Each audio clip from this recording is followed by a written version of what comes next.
주간 낯선 설교자와 교제하시느라 애 많이 쓰셨습니다.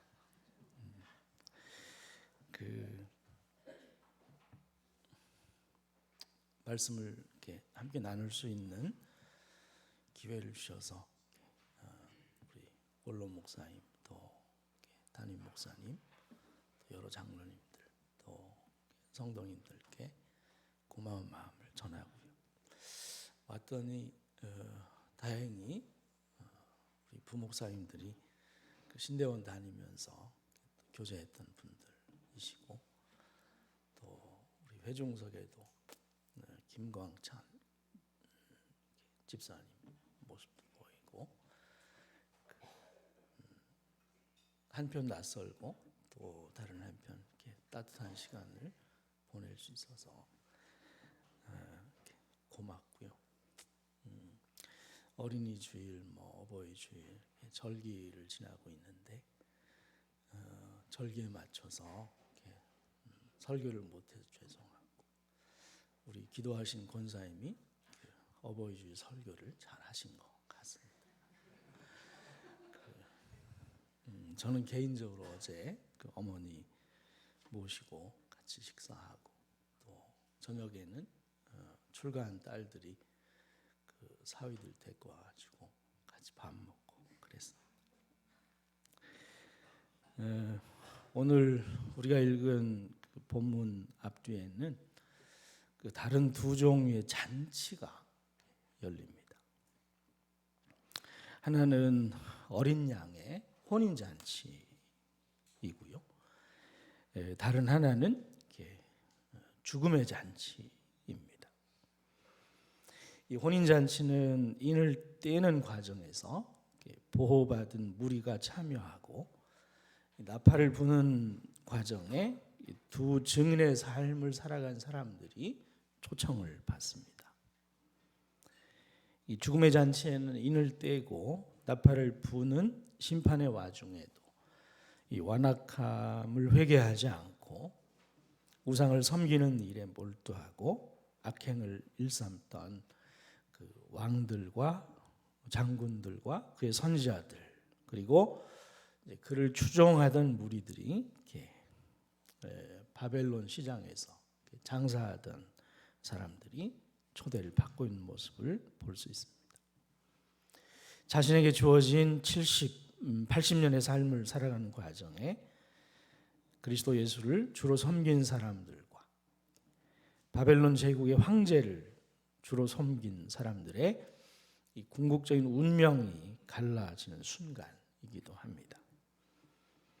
두 다른 진영, 어린 양의 혼인잔치에 참여하는 진영하고 죽음의 잔치에 참여하는 진영이 갈라져 드러나는 이 장면은 인을 떼는 재앙과 나팔을 부는 재앙에 이어서 전개되는 세 번째 재앙, 마지막 재앙인 대접을 쏟는 재앙 끝에 일어나고 있는 모습이 드러납니다.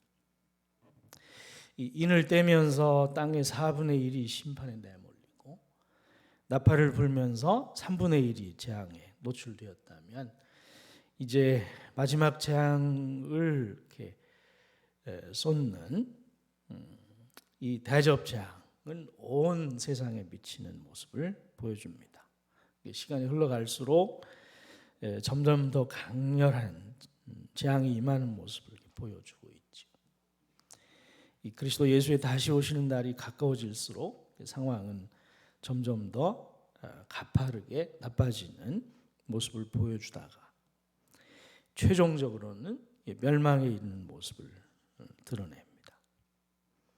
흥미로운 것은 인을 떼다가 일시 중단하고 그리스도인들의 모임인 14만 4천을 이렇게 주목하시고 보호하시는 장면을 이렇게 확대해서 보여주고, 또 나팔을 부시며 재앙을 내리시다가 다시 일시 중지하고 교회를 주목하여 부르시고 두 증인의 삶을 살았으면 좋겠다 말씀을 하셨는데, 이 마지막 재앙인 대접을 쏟으실 때에는 잠깐 멈추어서 교회를 주목해 보시고 교회를 격려하는 장면이 등장하지 않아요. 스위핑하게 쭉 심판이 행해지는 그런 모습을 볼 수 있습니다. 그렇다면 교회를 잊으셨는가 할 마음이 들 수도 있겠죠. 교회는 어디로 갔는가 하는 마음이 들 수도 있겠습니다. 하지만 우리 주님은 교회를 한시도 잊지 않으시죠. 주님께서 어느 때든지 이 세상을 꽉 붙잡고 통치하시고 교회도 주목하시면서 함께 하시는 모습을 확인해 볼 수 있습니다. 인을 떼실 때도 또 나팔을 부실 때도 6번째와 7번째 사이에 잠시 호흡을 고르시면서 이 교회를 주목하시던 주님께서 이 대접을 쏟는 마지막 재앙을 내리실 때는 한 호흡으로 쭉 쉬지 않고 재앙을 쏟아내십니다. 그런데 자세히 살펴보게 되면 마지막 재앙인 이 대접을 쏟으시기 전에 주님께서 교회를 향한 분명한 약속을 주고 계심을 볼 수 있습니다. 16장에서부터 대접을 쏟기 시작하는데요.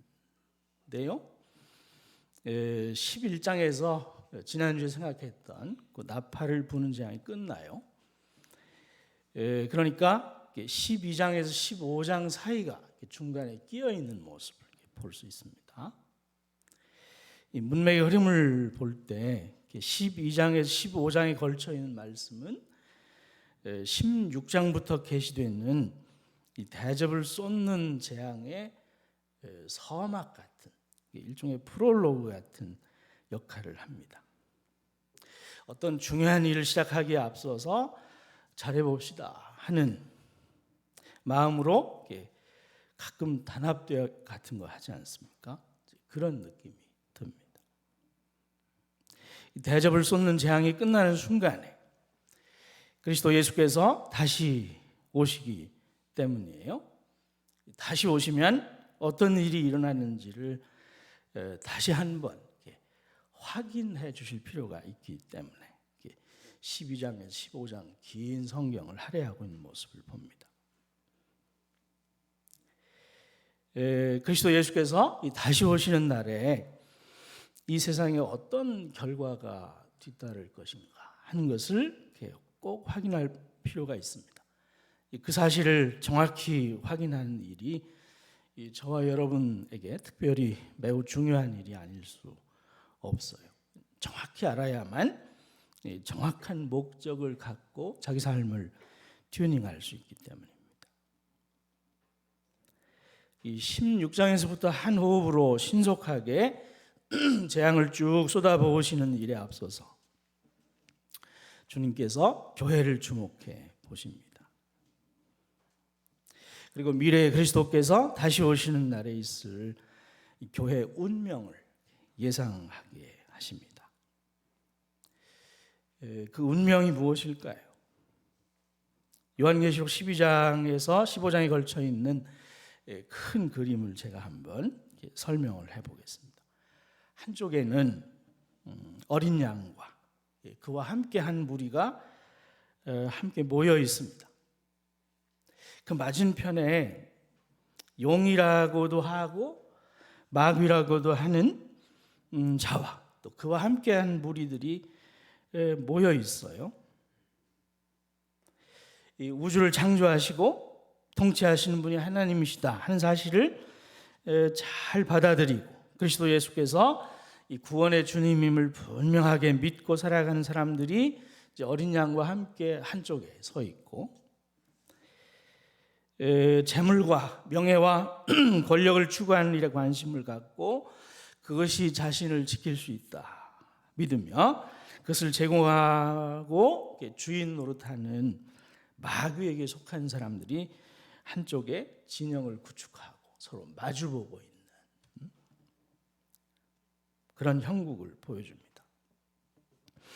근데 흥미로운 것은 이 어린 양을 중심으로 한 무리와 마귀를 중심으로 한 무리가 이 대치하고 있는 이 국면이 1차적으로 매듭지어졌다 한 사실을 잘 살피는 것입니다. 하늘에서 타락한 마귀와 그의 쫄개들인 귀신들과 또 미카엘과 그와 함께한 천사들의 일전이 있었던 것으로 소개합니다. 그 전쟁에서 패한 마귀와 그의 쫄개들은 더 이상 하늘에 있을 수 없게 되었어요. 그래서 공중으로 내어 쫓깁니다. 달리는 땅으로 내어 쫓겼다, 이렇게 설명되고 있습니다. 이 땅으로 내어 쫓긴 마귀와 그 쫄개들이 광명의 천사와 같은 얼굴을 하고 세상에 자신의 얼굴을 처음으로 알린 사건은 하와를 찾아온 것이었어요. 이 아담의 아내인 하와를 찾아와서 너도 하나님처럼 될 수 있어. 굳이 하나님을 의존하며 살 필요는 없어요. 독립해서 살 수 있는 길이 있는데 그것이 곧 재물과 명예와 권력을 획득하는 것이야 라고 속살거리기 시작합니다. 인간을 미혹하는 것이죠. 미혹된 하와가 선악을 알게 하는 나무 열매를 이렇게 바라보았더니 과연 먹음직하고 보암직하고 지혜롭게 할 만큼 탐스럽게 보였습니다. 손을 내밀어서 열매를 따서 먹지요. 요한은 이런 하와의 행동을 이렇게 묵상하는 가운데 육신의 정욕, 안목의 정욕, 이생의 자랑의 마음을 빼앗긴 것으로 읽었습니다.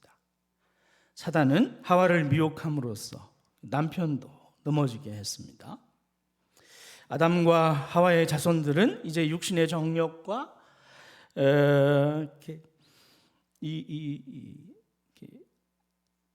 재물과 또 안목의 정욕인 명예와 이생의 자락인 권력에 취해서 살게 된 것입니다. 재물과 명예와 권력이 자신을 지킬 수 있는 것이라고 믿는 그런 토속적인 신앙이 생겨난 거예요. 이렇게 함으로써 하나님 없는 세상을 만들고 스스로 하나님 노릇하며 살 수 있다고 생각한 것입니다. 바울은 에베소에 살고 있는 시민들이 추구해 온 삶을 정리해서 설명해 주는 과정에 이런 삶을 이 세상 풍조를 따르는 삶이라고 말했습니다. 바울이 로마에 있는 그리스도인들에게 너희는 이 세대를 본받지 말라고 말씀하실 때 바로 이런 가치를 이렇게 겨누고 있는 것이죠. 에베소에서나 로마에서나 21세기 대한민국 서울에서나 사태가 크게 달라지지 않습니다. 이런 방식으로 마귀는 자기 백성을 만들기 시작해요. 이 마귀에게 순종하는 백성이 생겨나기 시작합니다. 마귀를 왕으로 모시는 백성이 만들어지는 것이죠.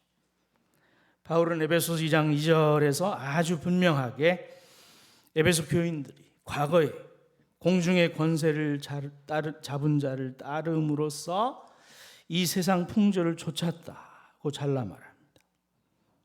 심지어 예수님은 요한복음 8장 44절에서 이런 삶을 추구하는 사람들을 향해서 마귀가 너희 아비다 라고 질타하십니다.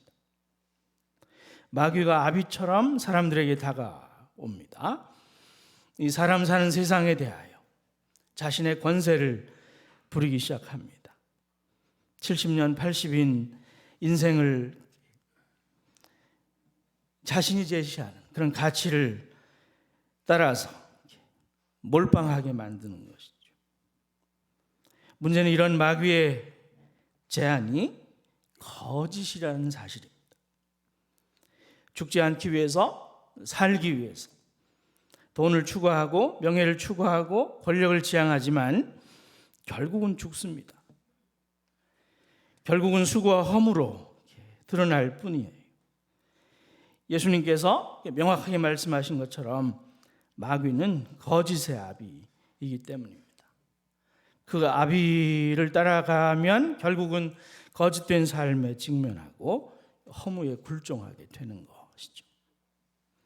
이런 기만적인 행위를 통해서 사람들의 마음을 훔치고 있는 마귀를 멸하기 위해서 예수께서 오십니다. 마귀의 손에서 인간을 위협하며 노예 삼는 데 사용하고 있는 치명적인 무기를 빼앗기 위해서 오셨어요. 그 치명적인 무기가 무엇일까요? 죽음입니다. 죽음의 위기 앞에 내몰린 인간에게 죽음의 길에서 벗어날 길이라며 재물과 명예와 권력을 일깨워 줍니다. 기만적인 행동이에요. 진리이신 예수님께서 오셔서 인간을 궁극적으로 위기에 빠뜨리는 사망의 문제를 해결해 주십니다. 자신이 친히 저와 여러분의 죄가 되시죠. 그리고 기꺼이 저와 여러분이 받아야 할 형벌을 대신 받으십니다. 허물과 죄를 우리에게서 멀리 옮겨 주세요. 사망을 패하신 것입니다. 그리고 친히 우리를 위한 삶을 사시고 하나님 백성에게 마땅히 요구되는 의와 생명을 선물로 주시기 위해서 부활하셨어요. 사망에서 빼내시고 생명으로 옮겨 심어 주신 것이죠. 예수님은 이것을 요한복음 12장 31절에서 이 세상 임금이 쫓겨나는 것으로 말씀을 하십니다. 예수님의 십자가 부활로 마귀는 이 공중 권세 잡은 자의 자리에서 쫓겨난다는 말입니다. 이 세상의 임금 노릇하면서 자기 백성을 만들어 가고 있는 마귀가 결정적인 권력을 상실하게 되었다 하는 것이죠. 마귀가 사망을 무기로 사람들의 불안 심리를 조장하고 재물과 명예와 권력으로 이렇게 도피하도록 자극해 왔지만 이제 누군가에게는 소용없는 일이 된 것입니다. 왜냐하면 더 이상 죽음을 두려워하지 않는 그리스도인들이 생겨나기 때문이에요. 이 죽음에서 벗어나 의와 생명이 충만한 아들의 나라로 옮겨진 사람들이 더 이상 죽음을 두려워하지 않기 때문입니다. 성도 여러분은 죄와 사망과 마귀의 통치에서 벗어나는 일을 어떤 방식으로 경험해 보셨습니까? 언제 그 사실을 경험해 보셨습니까? 그것은 바로 여러분들이 세례 받으실 때였습니다. 세례가 무엇일까요? 세례라고 하는 것은 죽고 사는 행동이에요. 원래 세례는 침례 형식을 띠지요. 저도 한번 침례를 베풀어 온 적이 있습니다. 성부와 성자와 성령의 이름으로 세례를 베푸노라 하면서 세례받은 사람의 코와 입을 살짝 가리고 물속에 다 집어넣어요. 그 상태로 가만히 두면 어떻게 될까요? 죽습니다. 그래서 바울이 그리스도 예수와 합하여 세례를 받음으로써 죄와 사망에 대하여 죽은 우리가 어찌 그 가운데서 더 살겠습니까? 이렇게 말할 수 있는 것입니다. 그 사람 물속에 잠긴 사람을 물 위로 들어 올리는 것은 무엇을 의미할까요? 이제는 의와 생명과 하나님을 향해서 살아나는 것입니다. 죄와 사망과 마귀의 통치를 받으며 살아왔는데 그리스도 예수와 합하여 세례를 받음으로써 죄와 사망과 마귀에게 대하여는 죽고 의와 생명과 하나님을 향해서 산 자가 된다. 그런 뜻입니다. 예수는 우리 범죄함을 인하여 십자가에 내어준 바 되고 우리를 의와 생명에 거하도록 하기 위하여 부활하셨기 때문이에요. 이런 이유로 그리스도 예수와 합하여 세례를 받은 사람들은 마귀의 통치에서 벗어나요. 마귀가 더 이상 그리스도 예수 안에 있는 자를 사망으로 겁줄 수가 없습니다. 그리스도 예수를 믿는 자는 죽어도 살고 무릇 살아서 그리스도 예수를 믿는 자는 영원히 죽지 않아요. 비록 마귀의 미혹에 빠진 아담과 하와가 하와와 함께 첫째 사망에는 참여하였지만은 요한계시록이 말하는 영원한 사망인 둘째 사망에는 빠지지 않게 되었습니다. 그리스도 예수께서 제공하시는 의와 생명이 왕 노릇하는 곳으로 옮겨졌기 때문이에요. 바로 이런 의미로 그리스도인은 예수님을 새로운 주님이라고, 새로운 왕이라고 고백할 수 있는 것입니다. 이런 놀라운 일이 그리스도 예수의 십자가 부활에서 이루어진 것이에요. 이 사건에 참여한 그리스도인들이 바로 이 어린 양을 대장으로 내세우고 그와 함께 서 있는 큰 무리들입니다.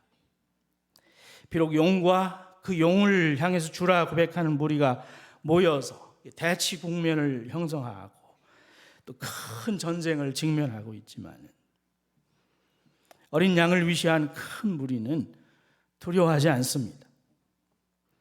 용과 그의 세력들이 엄청나게 강력하게 보이지만 그리고 실제로 그리스도인을 고난과 박해와 죽음에 내던질 수 있지만 궁극적으로는 두려워하지 않아요.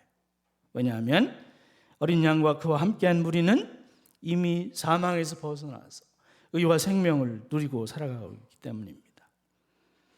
비록 두 증인으로서 삶을 살아야 하는 부담이 없진 않지만 그리고 두 증인으로 살다가 결국에는 죽음으로 넘겨지게 되겠지만 그럼에도 불구하고 실패자들이 아닙니다. 죽임을 당하시고 부활하신 어린 양 예수님께서 그 무리의 주인이시기 때문에 부활하셔서 왕으로서 통치하고 계시기 때문입니다. 부활하신 그리스도 예수와 함께 이미 부활 생명을 맛보고 살아가고 있기 때문에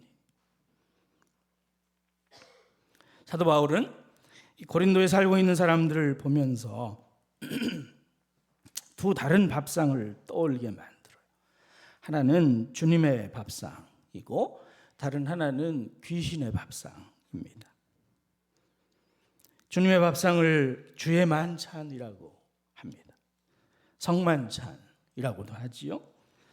예수님께서 차려주신 밥상에 참여한다는 것이 무엇을 의미하는 것일까요? 여러분들의 신앙생활에 비춰보면 주님의 밥상에는 누가 참여할 수 있는 것입니까? 세례받은 자들이 참여할 수 있습니다. 그리스도 예수 합하여 세례를 받음으로써 죄와 사망과 마귀에게서 벗어난 의와 생명과 하나님께 대하여 살아난 사람들, 이 사람들이 바로 세례받은 사람들이죠. 이 사람들은 예수님을 주라고 부르고 고백하는 사람들입니다. 그들이 주님의 만찬에 참여할 수 있는 것이죠. 이 주님의 만찬에 참여한다 하는 말은 예수님 당신이 우리를 먹이고 입히고 세우시는 우리 삶의 주님이십니다 라는 고백이 반영되고 있는 것이죠. 예수님을 주님으로 대하고 신실하고 충성스러운 고백을 바치는 행동인 것입니다. 그러면서 동시에 이 주님의 만찬은 이 십자가에 못 박혀 죽으셨을 뿐만 아니라 부활하신 주님이 앞으로 미래 어느 날 베푸실 종말론적인 잔치를 또한 포함하고 있어요. 이사야 25장 6절에 보면 마지막 날에 종말에 미래에 만군의 하나님께서 자기 백성을 위한 연회를 베푸신다고 약속되어 있습니다.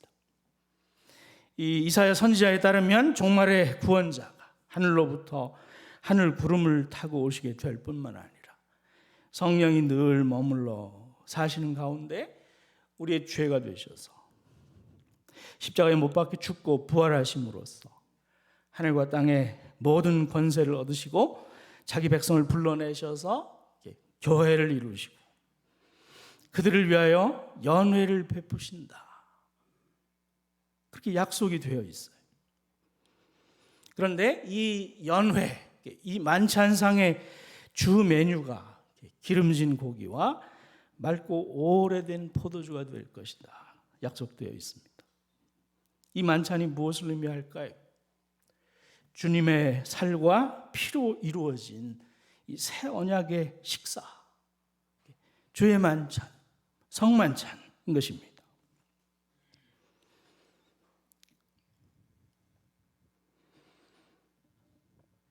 지금 여기에서, 이 땅에서 교회가 먹고 마시는 주님의 만찬이 바로 구원자께서 종말에 베푸실 만찬을 미리 앞당겨 와서 맛보는 행동인 것입니다.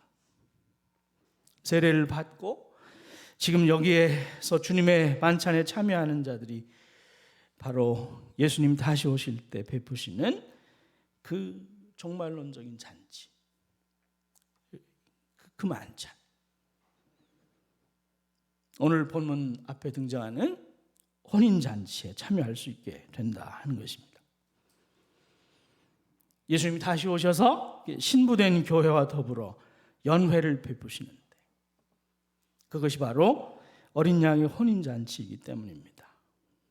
누가 최종적으로 연회에 참여할 수 있냐면 지금 이곳에서 주님의 만찬에 참여함으로 예수님을 주님으로 환대하고 그 주님이 주시는 음식을 먹고 마시며 살아가는 사람들일 것입니다. 바로 그 삶을 살아가고 있다면, 그리고 베풀어진 주님의 만찬에 참여함으로써 이 사실을 인정하고 살아간다면 저와 여러분은 미래에 그리스도 예수께서 다시 오셔서 배설하시는 그 종말론적인 연회에 참여할 수 있게 될 것입니다. 그렇다면 귀신의 밥상은 무엇일까요? 신전에 바쳐졌던 음식으로 배설된 밥상이지요. 황제에게 진상되는 밥상이기도 합니다. 고린도에 살고 있는 시민들은 우상에게 바쳐진 후에 고린도 시장으로 나온 음식을 구매해서 먹는 경우가 없지 않았습니다. 이런 맥락과 비슷하게 요한계시록 18장 2절에서 대접을 쏟는 심판을 견디지 못하고 무너져 내리는 바빌론 제국의 그 찬란한 영광을 목도하면서 그 무너지는 바빌론 제국을 이렇게 일컬어서 귀신들의 처소이며 여러 더러운 영들이 모이는 곳이다 이렇게 말합니다. 사람들이 하나님을 향하도록 인도하기는커녕 사람들로 하여금 재물과 명예와 권력이라고 하는 이 귀신의 괴계를 쫓게 만들고 악한 영들의 활동에 중매하는 사람들로 가득한 곳이기 때문입니다. 탐심을 조장하여 우상 숭배하게 만들고 이 세대에 함몰된 채로 이 세대의 가치를 따라 살아가도록 만드는 일이 그곳에서 모색되고 있기 때문에 현대인들의 우상 숭배는 무엇일까요? 이 세대를 살아가는 사람들도 예배를 드립니다. 몸을 정결하게 씻고 화장을 아름답게 합니다. 외출복으로 정갈하게 잘 갈아입고 정성스럽게 헌금을 준비합니다. 전도해서 동행도 만들어요. 그리고 마침내 예배당에 도달합니다.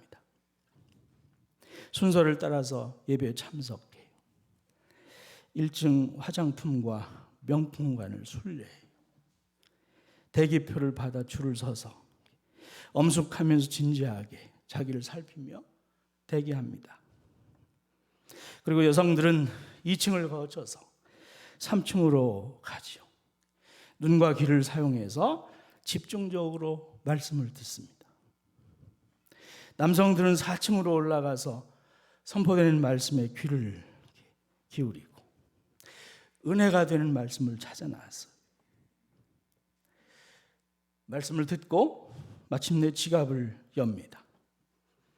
물건을 두루 살피고 마음에 드는 것을 골라서 헌금을 이렇게 기꺼이 듬뿍 내요. 은혜가 되기 때문에. 그리고 즐거움을 가득 채운 남녀들이 5층으로 이렇게 모입니다. 식사 교제를 하고 은혜 받은 말씀을 나눠요. 손에 든 것을 서로 보면서 칭찬하기에 바쁩니다. 기쁨이 가득해요. 이 기쁨을 이렇게 반복해서 누리기 위해서 일상을 소중하게 생각합니다. 열심히 일해서 소득을 만들어요. 그리고 이 예배를 다시 드릴 소망하기 때문에 이런 예배는 어디에서 드려지고 있을까요? 자본주의 사회의 예배당인 백화점에서 일어나는 일들입니다. 누군가는 실제로 출석하고 누군가는 출석하기를 희망하는 곳이기도 하지요. 이런 삶에 취해서 일상을 소비하기 시작해요. 재물과 명예와 권력을 얻기 위해서 애쓰고 그런 것을 보란 듯이 떨치는 것으로 시간을 소비해가기 시작합니다.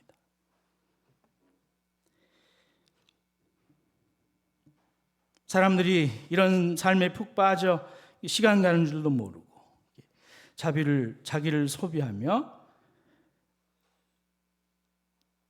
살았으면 하는 그런 소망을 가지고 우리를 지켜보는 친구, 원수, 그가 마귀인 것이죠. 순간의 정욕에 취해서 고개를 쳐들고 가끔 직원을 깔보고 갑질하는 무식한 사람들이 없지는 않습니다만 대부분은 은근히 그런 즐거움을 맛보고 자기들만의 리그를 만들어서 서로 격려하며 그런 삶을 소비해요. 그런 와중에 자신이 허무하게 소비되고 있다, 낭비되고 있다 한 사실을 모른 채 그렇게 시간을 헛되이 보내고 있는 것입니다. 본능에 충실한 삶을 살아가는 것이죠. 기운이 살아나요. 자기 자신의 본능을 자극하는 것에 대해서 눈이 반짝반짝해집니다. 삶이 행복하기 그지 없어요. 기분이 좋아지고 살맛이 납니다. 이것이 바로 이 세대의 가치를 따라 이렇게 자기 삶을 형성하는 인간의 저변에 깔려있는 꿈틀대는 본능인 것이죠. 교묘하게 세련된 탐심을 따라 살아가는 삶입니다.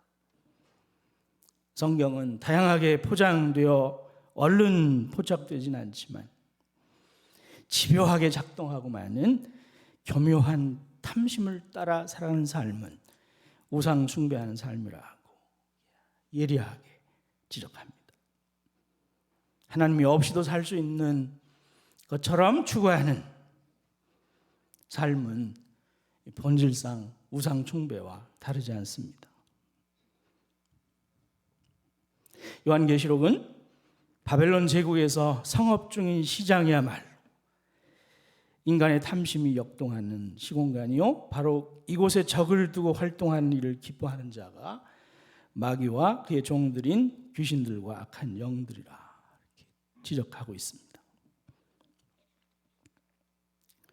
그러나 강하신 하나님께서 이 제국의 권력자들을 무력화시키고 자신의 무궁한 권능을 마침내 드러내실 때 바벨론 제국의 권력자인 황제도 애통할 수밖에 없고 제국에 기대어 시장을 이루며 치부하던 재벌들도 통곡할 수밖에 없고 명예를 소중히 여기며 제국의 선지자들도 설 자리를 잃을 수밖에 없다 한 사실을 꼭 기억해야 합니다. 충성과 진실이신 그리스도께서 공의로 심판하고 싸우시는 날에 바벨론 제국은 멸망할 것입니다. 권력자들과 부자들과 명예를 얻어 호의호식하던 자들의 벌거벗은 모습들이 드러나게 될 것입니다. 또 그들에게 붙어먹던 모든 자들에게 공중에 나는 새들이 날아들고 그들의 살을 파먹는 일이 일어날 것이다. 이것이 용과 함께 그 진영을 이루고 있는 무리의 운명이 될 것이라고 성경은 말합니다.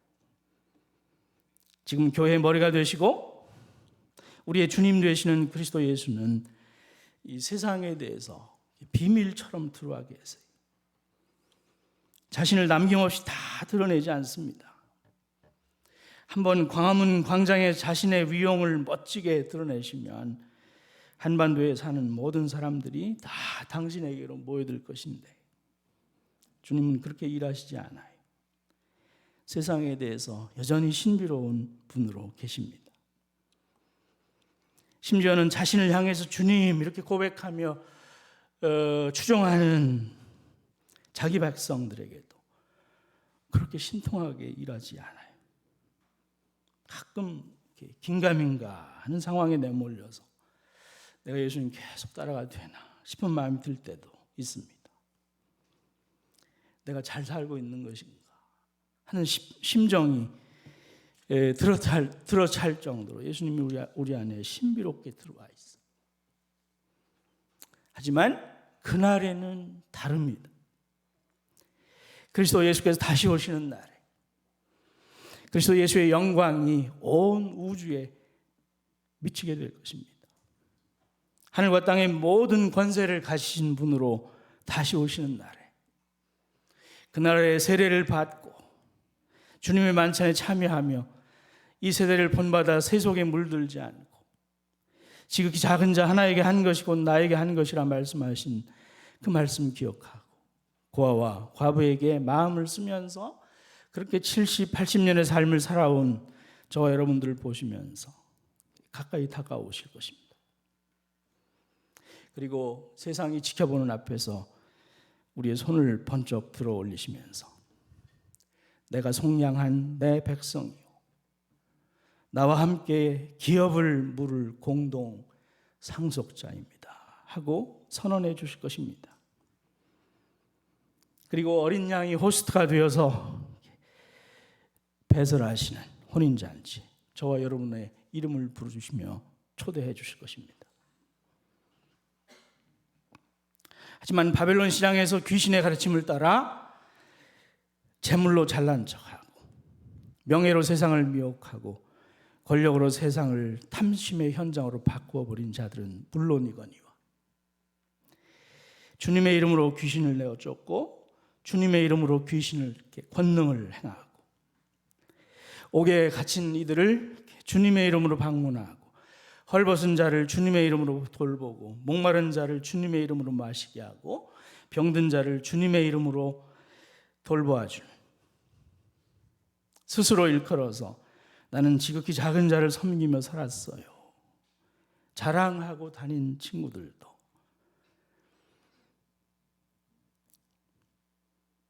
예상과는 달리 혼인잔치에 초대받지 못할 수도 있어요.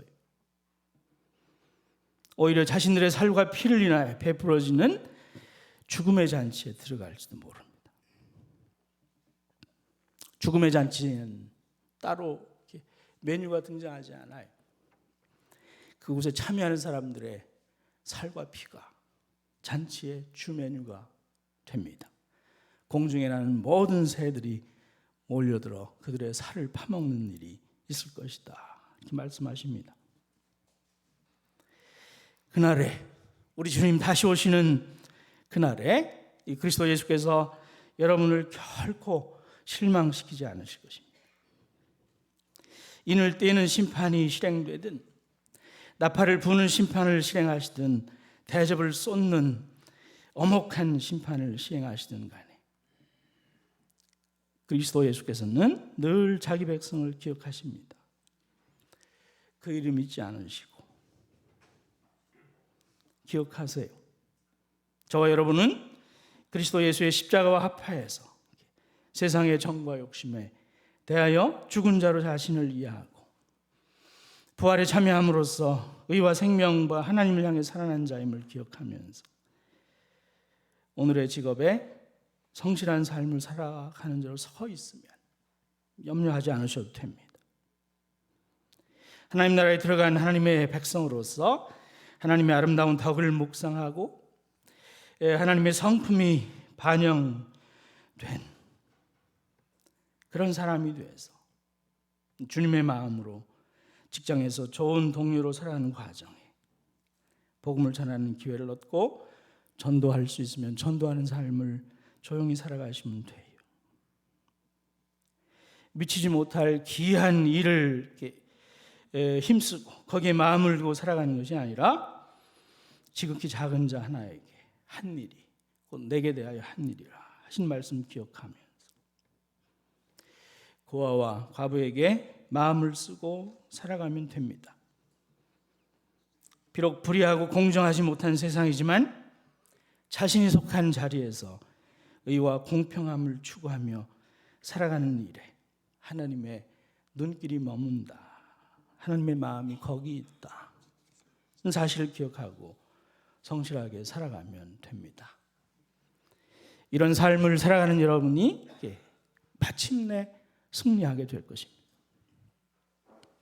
그리스도 예수께서 다시 오시는 날에 기름진 고기와 맑고 오래된 포도주로 베풀어지는 그 연회에 참여하는 영광이 있을 것입니다. 그날에 마침내 그리스도 예수와 연합함으로써 그리스도 예수와 함께 공동 상속자의 신분이 되었다는 사실이 무엇을 의미하는지 실감나게 보게 될 것입니다. 모든 눈에서 눈물을 닦아주시고 다시 애통하는 것이나 곡하는 것이나 아픈 것이 없는 영원한 삶을 누리게 하실 것입니다. 의의 왕, 평강의 왕, 영원한 왕이 다스리는 하나님 나라가 이루어지기 때문이에요. 그리스도 예수께서 다시 오시는 날에 이런 일들이 밝게 드러나게 될 것입니다. 그리스도 예수를 마음을 열고 받아들이세요. 그분의 십자가와 부활에 견고하게 서시길 바랍니다.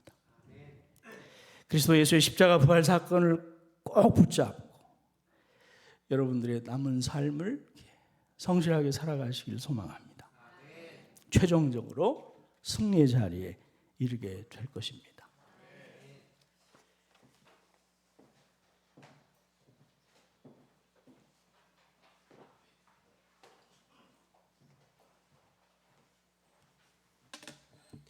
네, 찬송가 579장 하시면서 준비하신 헌금 하시겠습니다.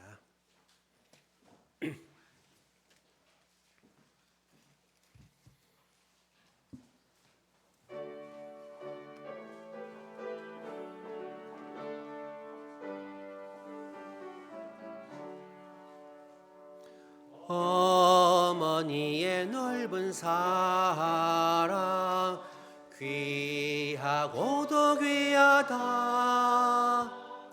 그 사랑이 언제든지 나를 감싸줍니다. 내가 울 때 주께 기도드리고 내가 기뻐 웃을 때에 찬송 부르십니다. 아침 저녁 읽으시던 어머니의 성경책 손때 남은 구절마다 모습 본 듯합니다. 믿는 자는 누구든지 영생함을 얻으리. 들려주신 귀한 말씀 이제 힘이 됩니다. 홀로 누워 괴로울 때 헤매다가 지칠 때 부르시던 찬송 소리 귀에 살아옵니다. 반석에서 샘물 나고 황무지에 꽃피니 예수님과 동행하면 두려울 것 없어라. 온유하고 겸손하며 올바르고 굳세게 어머니의 뜻받들어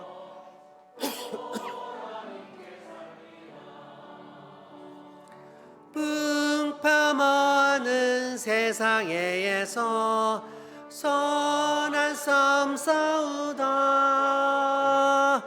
생명신에 이르는 곳 길이 함께 살리라. 네, 감사합니다. 네, 교회의 소식 보겠습니다. 네, 먼저 목약위원회의 소식입니다. 네, 우리 담임 목사님께서는 아시는 것처럼 필리핀에 5월 24일까지 계십니다. 그래서 이제 오늘이 우리 마지막으로 교수님께서 설교해 주셨고 다음 주에는 부교육자분이 그다음에 그 다음 주에는 이제 담임 목사님께서 오셔서 말씀 전해 주시겠습니다. 예, 그리고 오늘 이렇게 유티아 교수님께서 이제 마지막으로 말씀 전해 주셨는데 그래도 오늘 또 한번 박수로 한번 인사 감사하실 것 같습니다. 네.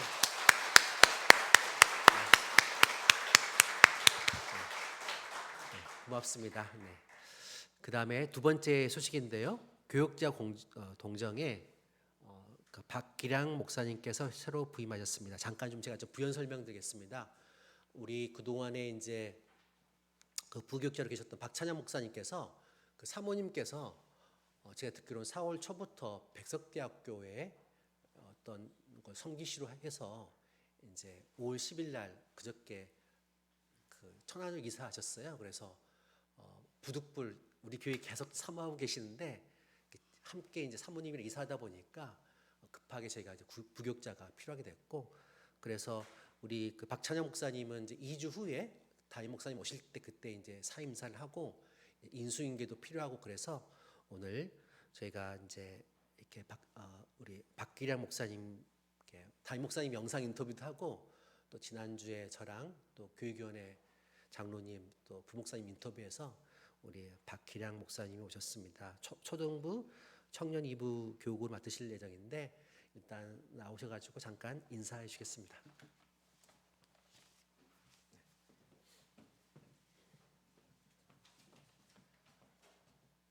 네, 새로 부임하게 된 박기량 목사라고 합니다. 잘 부탁드립니다. 잘 많이 죄송합니다. 좀 많이 긴장하고 떨려서요. 네, 부족한 거 많지만 한 번 더 기도할 수 있도록 노력하겠습니다. 잘 부탁드립니다.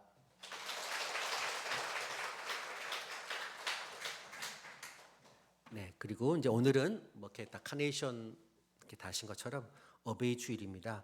그래서 이제 교회에서는 65세 이상 되시는 분들을 위해서 선물을 준비했습니다. 그래서 나가실 때 꼭 선물 받아주시고요. 그리고 또 65세 이상 되신 어르신 분들을 위해서 교회에서 다가오는 금요일 날 5월 17일 날 저쪽 그 마곡에 있는 서울식물원에서 어른이신 분 봄 나들이 안내가 있습니다. 10시에 출발하는데 제가 알기로는 일부 다 참석이 파악되는데 더 이렇게 또 혹시나 더 참석이 가능하신 분들께서는 우리 권순덕 전도사님께나 아니면 교육자님께 말씀해 주셔서 많은 분들이 이렇게 좋은 시간 가시면 감사하겠습니다. 네, 다음 두 번째 교육위원회 소식입니다. 다음 주일은 스승의 주일입니다. 그래서 그 주보에 보신 것처럼 오후 예배 끝나고 교육위원회 주관으로 제가 듣기로는 한 60분 정도 선생님들이 모이셔가지고 약 1시간 정도 이렇게 또 외부 강사도 초빙해가지고 좋은 시간을 간다고 합니다. 그래서 3시 30분에 교육위원회 주관으로 스승의 날 행사가 있습니다. 그리고 제가 어제 저도 회사 일 때문에 뭐 참석 못했는데 어제 오후 4시에 우리 교회 옥상에서 비 온 날씨에 청소년부가 이렇게 아이들 위해서 바베큐 파티를 했다고 들었습니다. 그래서 아무튼 수고해 주신 우리 선생님들과 부장님 모두께 감사드립니다. 네, 그다음 선교위원회 소식 보겠습니다. 7월 1일부터 7월 6일까지 필리핀 단기 선교가 있습니다. 그래서 아마 이제 제가 듣기로도 한꺼번에 저희가 이렇게 비행기 예약을 잡아서 이렇게 신청을 했는데 아마 숫자가 몇 명을 이렇게 할당을 해서 제가 신청을 했거든요, 미리. 그래서 혹시 또 시간이 가능하신 분들께서는 우리 박성영 안수지사님께 또 계속 또는 조우키 목사님께 참가 신청해 주시면 되겠습니다. 네. 그러면 제가 잠깐 헌금 잠깐 읽겠습니다. 네, 11조 헌금은 김병진, 박갑순 집사님, 그다음에 정영훈 집사님, 이경순 집사님, 또 이지혜 집사님, 이동호 집사님, 판현인 권사님, 정종순 권사님, 이명자 권사님, 그리고 한미경 집사님, 그다음 김한별 목사님, 유하영 사모님께서 11조 하셨습니다. 네, 그다음에 성교원금은 소원교회 박갑순 집사님, 또 김병진 박갑순 집사님, 은자샘교회, 또 임문정 집사님, 또 소원교회는 정종순 권사님, 또 소원교회 한수정 집사님, 또 정종순 권사님, 이동호 집사님, 황현인 권사님, 문석주 한승신 권사님, 그다음에 중국의 김성수 선교사님을 위해서 무명으로 헌금하셨고요. 그다음에 이명자 권사님, 신형순, 진수현 집사님께서 성교 헌금하셨습니다. 그다음에 비전 헌금은 정종순 권사님, 이광수 임정아 집사님, 김병진 박갑순 집사님, 이한준 송덕미 집사님, 김은숙 권사님, 그다음에 문송주 한승신 권사님, 그다음에 이명자 권사님, 그다음에 무명으로 비전 헌금, 그다음에 신영순 진수현 집사님, 그다음에 1청년부에서 비전 헌금했습니다. 네, 마지막입니다. 1000번째 650회 정종순 권사님, 또 20회 다윗이가 1000번째 하셨고요. 그다음에 최대창 9번 중 971에서 980번 1000번째, 또 최대승, 김윤경, 주현, 한미, 네, 또 1000번째 하셨습니다. 그다음에 감사헌금 무명을 하셨고, 감사헌금 무명, 감사헌금 김기홍 집사님 하셨습니다.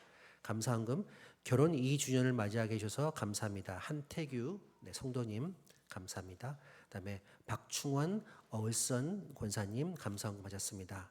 그리고 문창호 장로님 사랑의 주님 감사합니다. 감사헌금 하셨습니다. 또 박성윤 집사님 감사헌금, 그리고 다니엘 감사헌금, 그리고 홍현철 신정숙 집사님 감사헌금 하셨습니다. 그다음에 이명자 권사님 범사에 감사합니다. 그다음에 조세희 전도사님 상황과 환경에 얽매이지 않고 나의 믿음을 붙잡아 주시고 은혜와 사랑을 가득 부어 주시고 회복시켜 주신 주님 감사합니다. 혹시 아시는지 모르겠지만 이제 우리 조세희 전도사님께서 제가 듣기로 한 3주 전인가 이렇게 원중에서 이렇게 넘어오셔가지고 이렇게 의진탕이라나 이렇게 넘어오셔서 되게 고생하셨고 그랬습니다. 그래서 이제 지난주에 오셨나 이 또 약간의 좀 후유증이 있으실 것 같은데 좀 보시면 이렇게 따뜻한 마음으로 이렇게 손잡아 주시고 이렇게 또 격려해 주시고 위로해 주시면 감사하겠습니다. 마지막으로 1청년부에서 감사헌금 했습니다.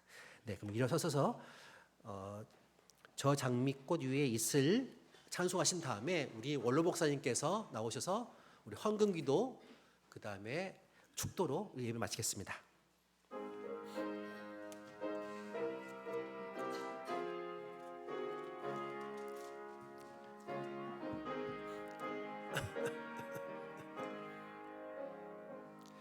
저 장미꽃 위에 있을 아직 맺혀 있는 그때에 그는 이 소리 들리니 충성 분명하다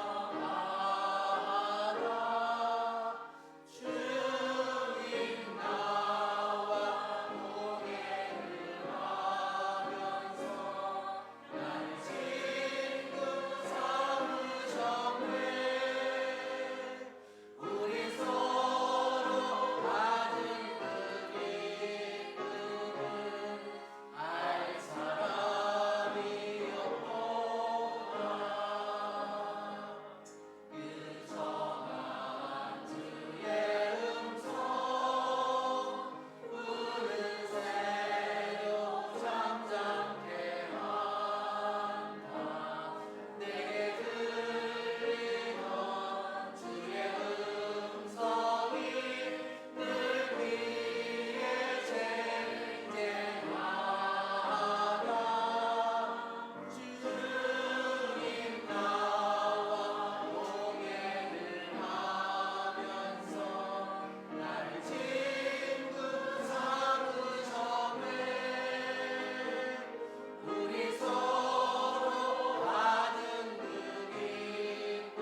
5월달 어버이날을 맞이하여 하나님 앞에 감사하며 영광을 돌리는 이 복된 시간 주심을 감사합니다.